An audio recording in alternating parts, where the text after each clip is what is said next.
En el nombre del Padre, del Hijo y del Espíritu Santo. Amén. Soberano Señor sacramentado, aquí está un pecador arrepentido de haber tus mandamientos quebrantado y tus leyes divinas infringido. Aquí me tienes a tus pies postrado, porque me pesa de que te he ofendido. Pequé, Señor, y caí en desgracia. Imploro tu perdón, dame tu gracia. Padre nuestro, tú que estás en el cielo y en todo lugar, tú que nos has regalado la gracia de santificar nuestra vida, de recibir tu reino como el regalo más grande que nos has hecho. Tú que nos pides hacer siempre en nuestra vida tu santísima voluntad durante los días que estemos en esta tierra. Tú que nunca nos has negado todo lo que nos has ofrecido y nos das más de lo que necesitamos, así como nos das el pan de cada día, la salud, las cosas. Te pedimos hoy que nos regale la capacidad de perdonar las ofensas y tener también esa capacidad de pedir perdón cuando alguien nos haya ofendido a nosotros. Pero te pedimos que nos perdones, que no nos dejes caer en esa tentación para que no vayamos a pecar y la puesta del sol no nos sorprende en el pecado. Ayúdanos, Señor, a liberarnos de todo mal y especialmente del maligno que como león rugiente busca devorarnos. María Santísima, tú que eres la llena de gracia, tú que eres la que encontró bondad y misericordia en los ojos de Dios, tú que eres la bendita entre todas las mujeres, la afortunada, la dichosa, por tu humildad, por tu sencillez, por tu capacidad de servir, tú que eres la que en su vientre quiso llevar el fruto que es Jesús. Reconocida como Madre de Dios, te pedimos hoy que ruegues por nosotros, por nuestro pueblo, por nuestras familias, por nuestro país Honduras, por nuestro mundo en tiempo de pandemia, ahora y en la hora de nuestra muerte. Amén. Queridas hermanas y hermanos, la iglesia nos regala tantas fiestas, tantas solemnidades y acontecimientos especiales. Yo les digo que es la iglesia la que más alegría nos regala, tanto en nuestras aldeas como en nuestros pueblos. Va el sacerdote, hay que comprar cohetes, hay que matar gallinas, porque van a haber bautismos, porque van a haber bodas, porque se va a celebrar la Santa Misa, y todo mundo que pertenecemos a la Madre Iglesia Católica con gran alegría vamos a mochar las parras de pacaya y le ponemos unas palmeritas y buscamos flores y hacemos tantas cosas bonitas porque queremos que se vea bonito nuestro templo, porque nosotros vivimos de ese elemento festivo, la fiesta. Por eso qué difícil ha sido en estos días cuando nos ha tocado estar mirando la iglesia de puertas cerradas y estar nosotros con el deseo de ir a la iglesia y no poder, de reunirnos, de hacer actividades festivas, y no se ha podido. Pero eso no significa que la iglesia esté triste o que la iglesia esté deprimida, no, de ninguna manera, porque la iglesia somos nosotros y los hijos de Dios no podemos dar lugar a la tristeza, no podemos dar lugar al pesimismo, ni tampoco a la indiferencia. Los hijos de Dios somos mujeres y hombres de fiesta, y la fiesta se ha traducido siempre en nuestra vida como la santa piedad popular. Y por eso tenemos ahora pues a muchos hermanos rezando ya, iniciando el rezo de las novenas en honor a San Antonio de Padua, las novenas al Sagrado Corazón de Jesús, novenas a la Santísima Trinidad. Es que ha tenido mucha actividad la iglesia y qué bonito. Yo estoy muy contento, me dio mucha satisfacción reunirme el sábado recién pasado con los hermanos de la directiva del Consejo Pastoral Parroquial, lógicamente llevando todas las medidas de bioseguridad. Nos reunimos ahí en Villanueva, que le conocen como el Ocotón, y fue algo muy interesante escuchar. Ellos tenían ansiedad de dar a conocer como un testimonio lo que han vivido en este tiempo de cuarentena, de pandemia, pero las actividades que han podido realizar ellos en el seno de la familia. Y ahí yo saqué dos conclusiones que me parecieron también muy importantes y las comparto con ustedes. El cimiento de la fe de nuestros hermanos adultos y la habilidad de las redes sociales en los jóvenes ha sido un complemento eficaz. Y dije yo, bueno, tanto los jóvenes como los adultos hemos dado nuestro propio aporte para que nuestra iglesia vaya caminando como debe caminar. Y ese elemento importante de la iglesia doméstica, esa iglesia doméstica a la que usted y yo pertenecemos por sangre, pero también mucho por afinidad. Esa iglesia doméstica se ha visto fortalecida, se ha visto enriquecida, y allí han desempolvado la Sagrada Escritura, porque muchos tenían la Sagrada Escritura empolvada, muchos la tenían como que era el watchman de la casa, allí puesta en una esquina como que le va a cuidar la casa, con el Salmo 91, mira, abrir la Biblia y poner el Salmo 91 y poner un poquito de agua bendita, y atrás de la puerta ponerte un manojo de ajos y al otro lado una herradura, y ahí está la superstición, poniendo la Sagrada Escritura también en el mismo nivel de superstición. Pero no, hoy sacaron la Sagrada Escritura, desempolvaron la Biblia, muchos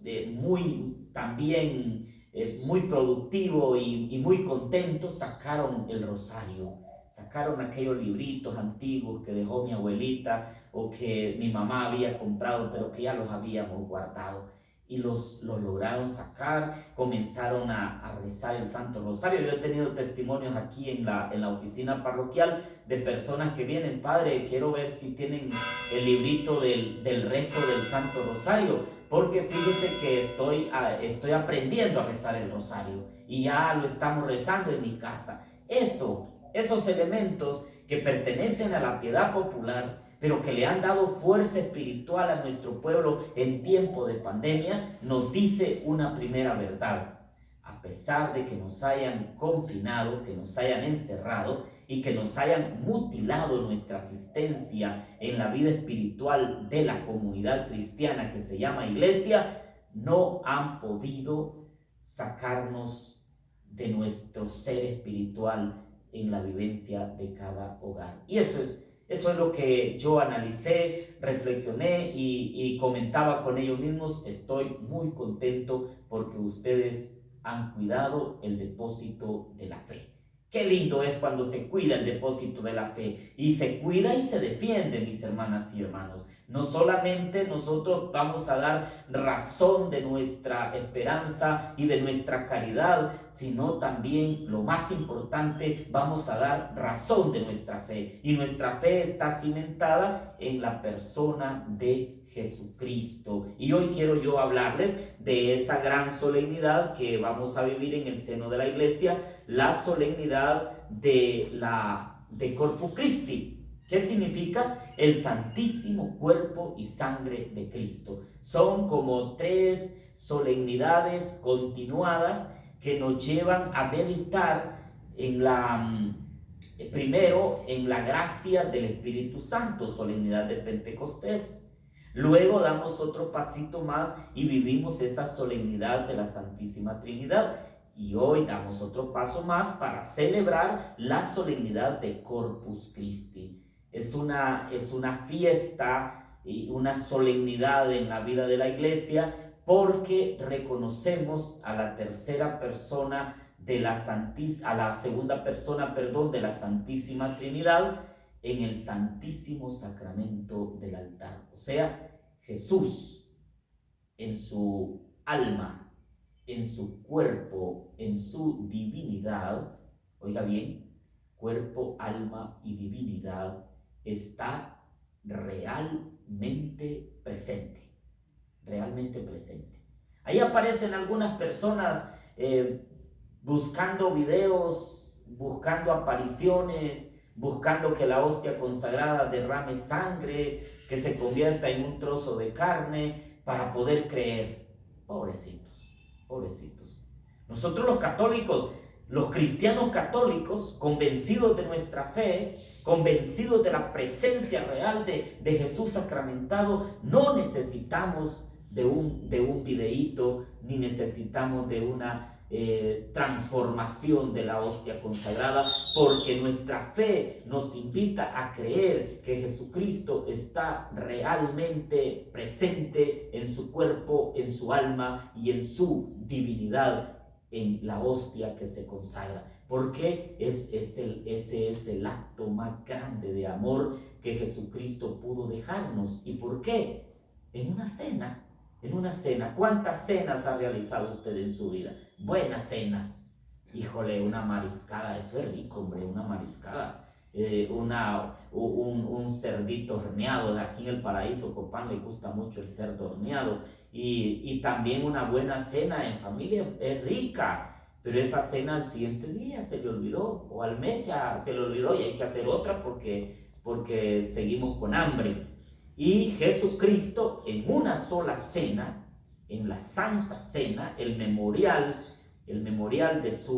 antes de su pasión, quedó grabada para siempre en la historia y nadie lo puede cambiar.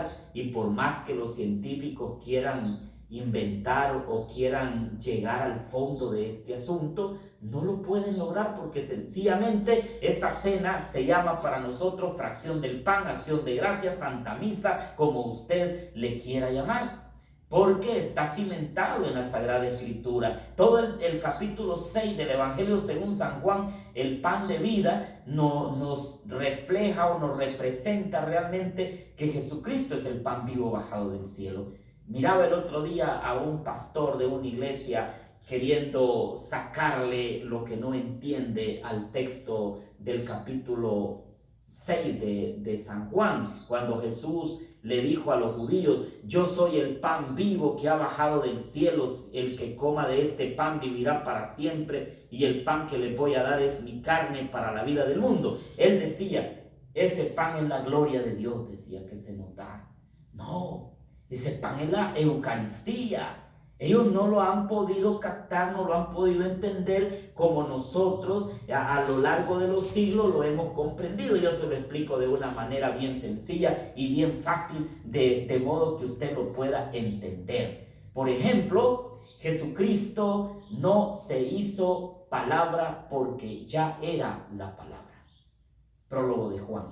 Jesucristo no se hizo palabra, Él ya era la palabra, Él ya era la letra. Entonces quiero decirle, Jesucristo no se hizo letra, porque Él ya era la palabra, y ya estaba con Dios, y junto a Dios era el verbo, era la palabra. Pero la palabra se hizo carne y habitó entre nosotros.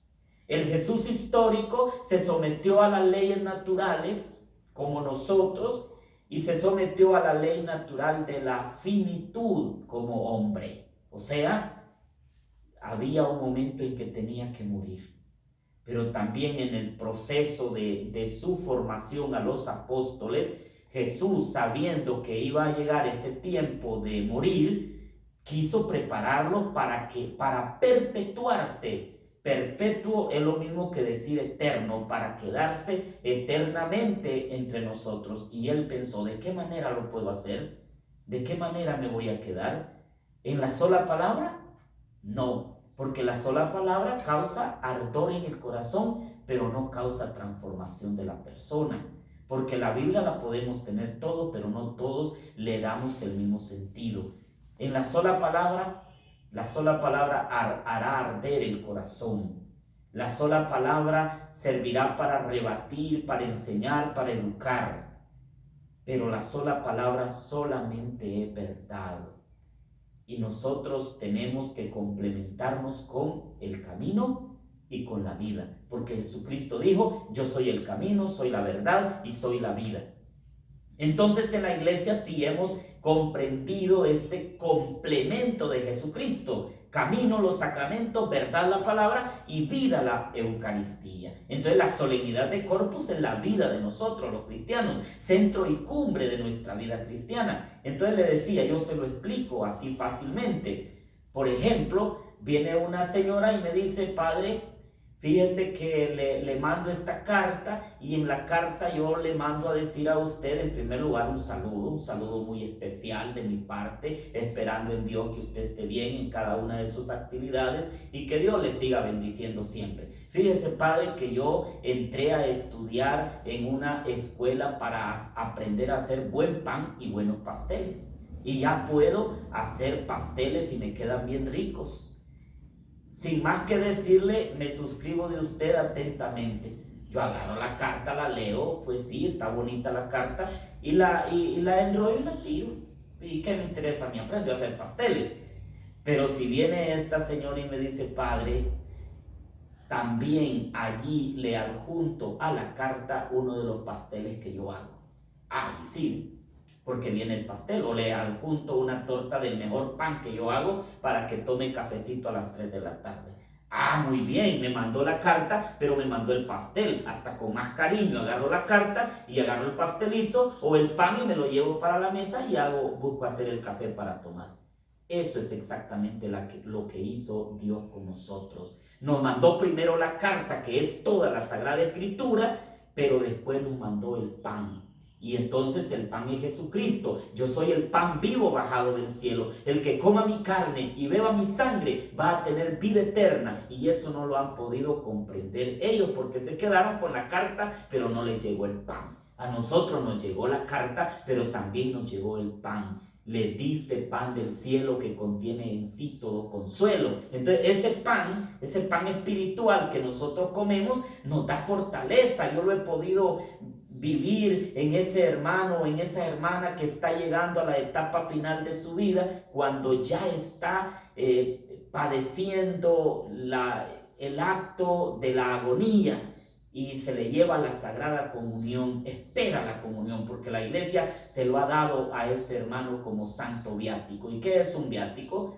Es lo que usted necesita para poder movilizarse. Entonces la Eucaristía es el viático que necesitamos para movilizarnos a la presencia de Dios, porque Jesucristo dijo claramente: el que coma mi carne y beba mi sangre va a tener vida eterna. Y nosotros somos seres finitos en esta tierra, no vamos a ser eternos porque no somos vampiros. Bueno, yo creo que eso solo es película, donde dicen que ellos buscan la eternidad tomando sangre, pero nosotros no somos vampiros. Nosotros somos seres humanos finitos que un día nos vamos a morir y que tenemos que enfrentar otra realidad. ¿Cuál es esa otra realidad? Es la realidad del cielo. Por eso decimos: nos diste pan del cielo. Dios le dio el maná en el desierto a los antepasados, comieron, pero luego también se murieron. El pan que yo le doy, el que coma de ese pan vivirá para siempre, porque ese pan es mi carne y esta es mi sangre. Ese vino es mi sangre, dice Jesús. Entonces dice el texto bíblico que los que seguían a Jesús dieron un paso atrás y ya no quisieron seguirlo, porque dijeron: ¿cómo puede darnos a comer su propio cuerpo y su propia sangre? Está loco. Nosotros nunca nos hemos comido un ser humano. ¿Cómo lo vamos a agarrar a mordidas? Jesucristo no hablaba de su cuerpo material. Jesucristo hablaba de quedarse en esa simbología de una hostia y del vino, que en la cultura del pueblo de Israel significaba la comida y la bebida de todos los días. Si hubiese nacido aquí en Honduras o allá por Colombia o por Brasil, a lo mejor hubiera sido una tortilla con una tacita de café. y ahí dijéramos nosotros, aquí está Jesucristo en la tacita de café y en la tortilla. La cultura oriental come todos los días el pan ácimo sin levadura y toma todos los días una jarra de vino. Entonces Jesucristo busca los elementos a los que la gente todos los días puede acudir. Y entonces dice, bueno, en este vino está mi sangre, en este pan está mi carne. Y una vez que el sacerdote hace el acto de la oración consecratoria, cuando se ponen las manos sobre las especies eucarísticas y se consagran, se sucede el milagro por gracia del Espíritu Santo que se conoce como la transustanciación. Es un acto de fe. No lo quiera usted mirar que la hostia cambió y que el sabor del vino cambió. En su esencia sigue siendo la misma hostia, en su esencia sigue siendo el mismo vino, pero en la sustancia ya no es pan y ya no es vino. En la esencia, pan y vino. En la sustancia, cuerpo y sangre de Cristo. Entonces, tendría que pasar otro día para explicarles la esencia y la sustancia, que sería un tema que lo miramos nosotros aproximadamente solo esencia y sustancia en un semestre en el seminario mayor, 6 meses hablando de la esencia y la sustancia que se nos grabó tanto en la mente. Entonces, pero se traduce por la palabra transustanciación. Se sucede el milagro mediante la oración consecratoria. El Espíritu Santo hace ese acto de la transustanciación. Entonces, cuando se sucede el acto de la transustanciación, estas especies eucarísticas que el sacerdote puso en el altar se consagran. Y allí ya consagradas no se pueden profanar. Ya se convirtieron en el cuerpo y en la sangre de Cristo. Por eso San Pablo lo explica muy bien. El que come el cuerpo y la sangre de Cristo de manera indigna, come y bebe su propia condenación. Porque esa transustanciación de las especies eucarísticas es Jesucristo en su cuerpo, alma y divinidad. Es Jesucristo. ¿Cuál Jesucristo? Dicen ustedes. Jesucristo, el Jesucristo histórico que se hizo hombre, que en un tiempo determinado pasó como hombre, que luego en otro tiempo pasó como glorioso, 40 días y 40 noches, podemos decirlo, apareciéndose a sus apóstoles hasta el día que ascendió a los cielos y se sentó a la derecha del Padre. El mismo Jesucristo que está intercediendo por nosotros, es el mismo Jesucristo que usted adora en el altar. Es el mismo Jesucristo. Entonces, en ese aspecto, mis hermanas y hermanos, nosotros los católicos tenemos el cimiento y el sentido del verdadero cristianismo, del cristianismo auténtico, del que tomamos fuerza, porque dígame usted, ¿dónde más pudiésemos encontrar nosotros fuerza para seguir adelante? ¿Dónde más? La fuerza está ahí, cada comunión. Decía San Juan María Vianney, Jesucristo entra en tu cuerpo y se hace uno contigo. Cuando Jesucristo entra y la gracia del Espíritu está en ti, tú eres sagrario de Jesucristo, tú eres templo del Espíritu Santo. Y esa gracia, mis hermanas y hermanos, se llama en la iglesia sacramento.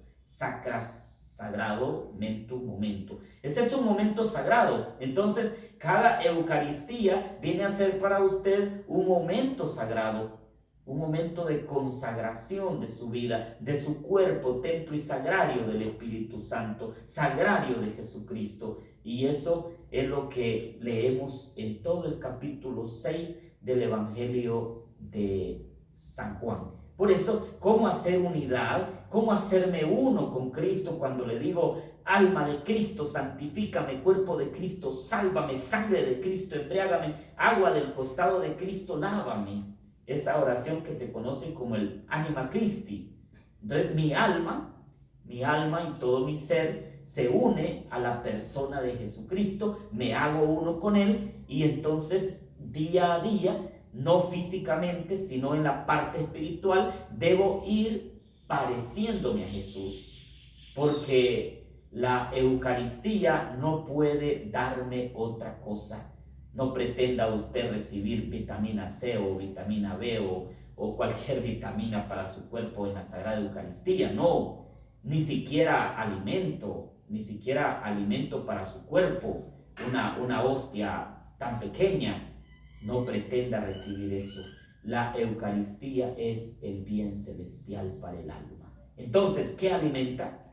Alimenta su alma. Y ahí sí, déjeme decirle, aunque no sé, alguien me podrá decir, cometer alguna herejía, déjeme decirle, allí sí viene a ser vitamina para su alma, porque también el alma padece de anemia.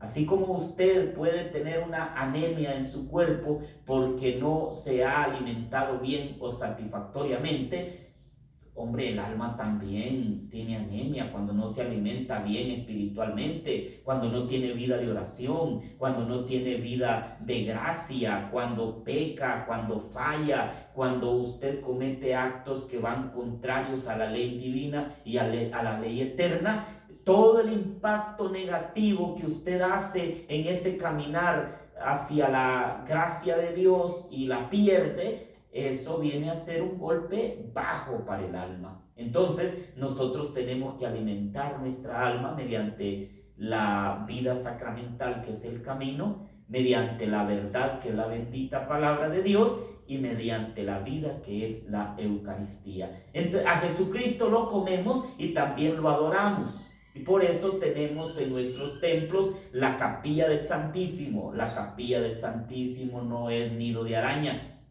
No es para que las arañas vayan allí a hacer sus nidos, ni tampoco es para que usted vaya a poner flores y haga un zancudero bárbaro que deja ahí las flores hasta 20 días. No, la capilla del Santísimo no es para eso, es para ir a orar. Es para, deben las amigas de Jesús y deben los ministros estar observando que esté limpio, que no haya polvo, que hayan flores nuevas. Hay que hacer los jardincitos ahí en las casas, en las ermitas. Hay pedacitos de tierra donde se puede hacer un jardín pequeño para llevar flores a Jesús sacramentado. Entonces, tenemos la adoración, y por eso la solemnidad de Corpus se celebra con una procesión. Este año quizá va a ser difícil hacer la procesión y queremos hacerlo de otra manera. Nos vamos a organizar con el consejo, quizás hacer una carroza y salir con la presencia de Jesús por las calles de todo el pueblo, no hacer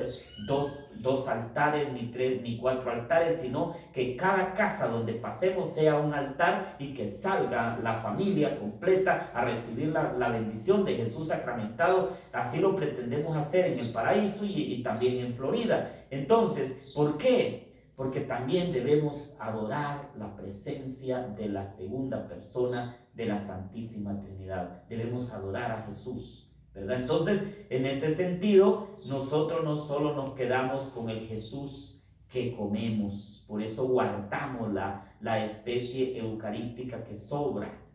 Los episcopales, que es una rama que se desprendió de la iglesia anglicana, que creó el rey Enrique VIII en el año 1516, después de haber asesinado a más de 40,000 sacerdotes y obispos allá en Inglaterra. De ahí nació los episcopales, que están ahí en Copán Ruinas y que están ahí también en Santa Rita Copán y aquí por la entrada a Copán. De ahí nacieron, de esa rama de la iglesia anglicana que le quitó la vida a más de 40,000 sacerdotes y obispos católicos que se opusieron a todo lo que el rey quería hacer, porque ellos lo que querían era que el Papa autorizara las bodas de los reyes cuando ya no quería la mujer, que agarrar otra.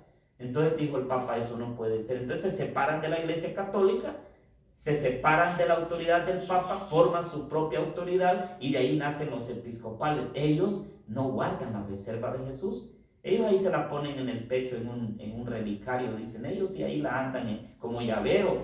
No, eso no es para hacer eso, mis hermanos, eso es para tener un profundo respeto por la presencia de Jesús sacramentado, un profundo respeto por las cosas sagradas. Por eso Jesús va a decir a la mujer aquella que sirofenicia, que llegó a decirle: Señor, mi hija está muriendo, y le dice él: no es lícito darle el pan de los hijos a los perritos.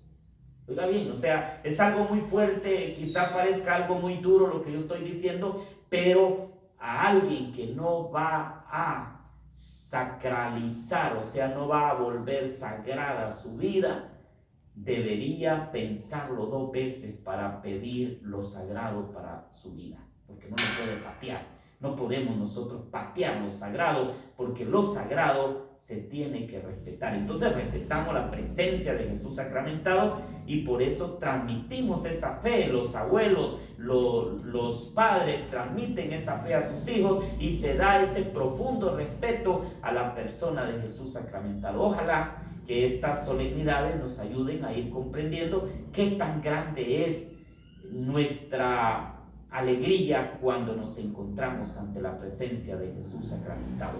Que el Señor les bendiga, y que esa fiesta, esa solemnidad de Corpus Christi sea de mucho crecimiento espiritual en su vida y en la vida de nuestras comunidades. Que así sea. Amén.